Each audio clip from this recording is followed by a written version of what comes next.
Hi everyone, this is Neel, Raithatha, consultant audiologist and director of ClearWax. Thank you for joining me in my latest video using the WAXscope and our new teardrop specular. This is a size 2 and this is of a hearing aid client of mine who attended reporting their hearing aids to whistle, and that's normally a good indicator that earwax has accumulated in the ear and it's causing the sound that's amplified in the ear to bounce back out of the ear, but when hitting the wax, re-entering the hearing aid microphone, creating a feedback loop and the hearing aid squeals. And I'm just trying to lift this off the floor of the ear canal. So this wax, because of the hearing aid, it's been pushed in, and it's also been a pressure has been applied to the wax, so it's really adherent to the canal wall. You can see we're gently peeling it from the floor. There is a bit of skin in here as well, which I'm going to lift away. I think this is the patient's left ear. And just got a bit of clarinetting there. You just saw the patient just moved ever so slightly because that piece of skin just was flapping around at the tip of the suction tube and then shot up the suction tube, and it just slightly surprised the patient. So we're making good progress. Again, I'm just lifting up. It's in the distance. You can see that wax is a bit deeper. It's matted. There's a few hairs there as well. And it's quite dry wax actually. So you can see that skin, that's enveloped the wax, and it's still attached to the canal wall. That's a good illustration actually. Quite often in my videos I explain that the skin is like double-sided sticky tape. The top layer attaches itself to the wax plug, and the under layer, if you like, is still attached to the canal wall.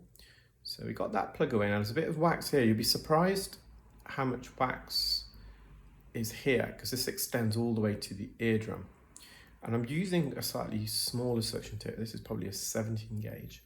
Because the ear canal is quite open now, so the patient could hear a lot better. They are slightly sound sensitive, so I'm just using the 17 gauge to leverage this down. You can see the tail end, it's really close to the eardrum. And I'm just going to go to the roof of the ear canal and kind of stretch this down, bring this down to release it from the top section of the ear canal. So it is stuck there with some skin. You can see the position of the suction tip, it's quite high up in the ear. I'm just trying to get a good suction grip here. I still haven't, but I think in a moment I do. And you'll see this come forwards with a few wriggles. There we are. I'm just going to extract this slowly out of the ear canal. And then there's some residual wax skin. We've got a bit of clarinetting again in a moment, so I kind of left the bit of skin on the back part of the ear canal. It's a non-significant amount, but see this little nodule of wax with a few hairs poking out of it, some spiky hairs.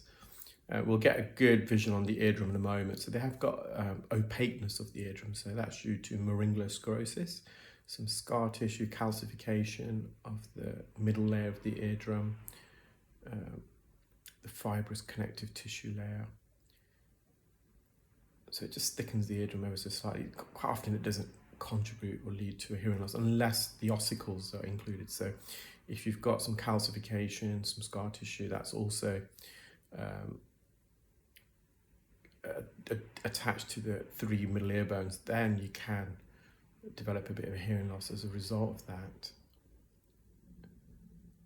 So you can see here some sticky skin. It's right on the canal wall.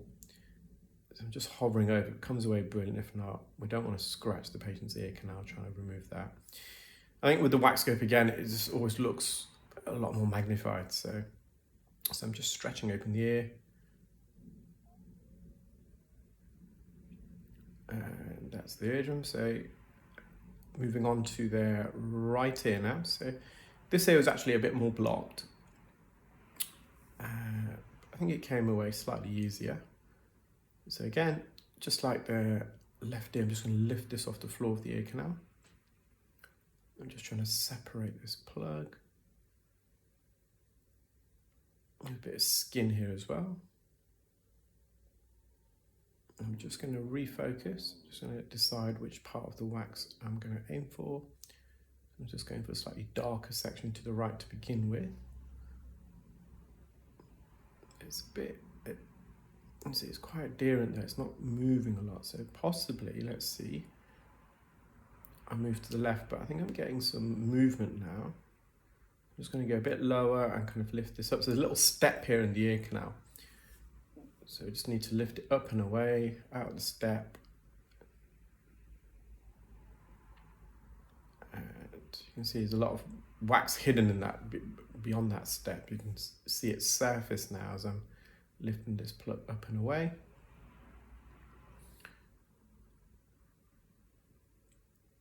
And then I'll slowly bring this forward. So this piece here is a bit sticky and stretchy. You can see that crusted skin on the left-hand side, which we'll also remove in a moment. There we are. I think it just blocked the suction tube. So I've just cleared the entrance a little bit for this plug to come out. So I'm just going to re-enter. And as I'm bringing it out, I'm just going to maneuver around the curvature of the ear canal. So our ear canal is not a straight cylindrical tube.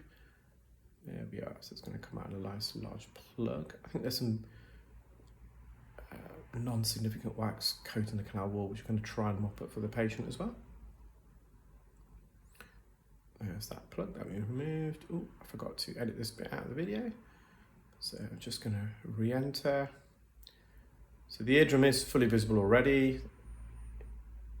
Similar appearance to their left side, but it's just a bit of sticky wax keratin at the roof and posteriorly, so we'll just try and mop that up for the patient. Again, probably using a 17 gauge suction tip here to minimize noise levels. So just going to gently lift this away from the canal wall. We don't want to make contact with the canal wall because that would be uncomfortable. And you can see some stretchy skin here that's attached, which I'm going to go back for. Just going to look higher up in the ear. Just going to see if I can gently peel some of the skin away. Just going to be wary of any clarinetting with the skin, which is just the skin basically flapping at the tip of the suction tip, and it emits a very loud, high frequency squeal. It's not only loud for the patient, it's also a little bit loud for myself as a clinician, so we're going to be wary of that. There's just a bit of sticky skin here. I'm not sure if this all comes away, we'll see. Once I've got a section of it, I'm just trying to lift it away from the canal wall. A bit of skin at the bases. See if that peels away, which it did. Just a bit of clarinetting there, you just saw the patient moves with the noise, but finished the job there. That's the patient's eardrum. Again, quite opaque in appearance. Well, I hope you enjoyed that video, guys. Take care, keep well, speak soon.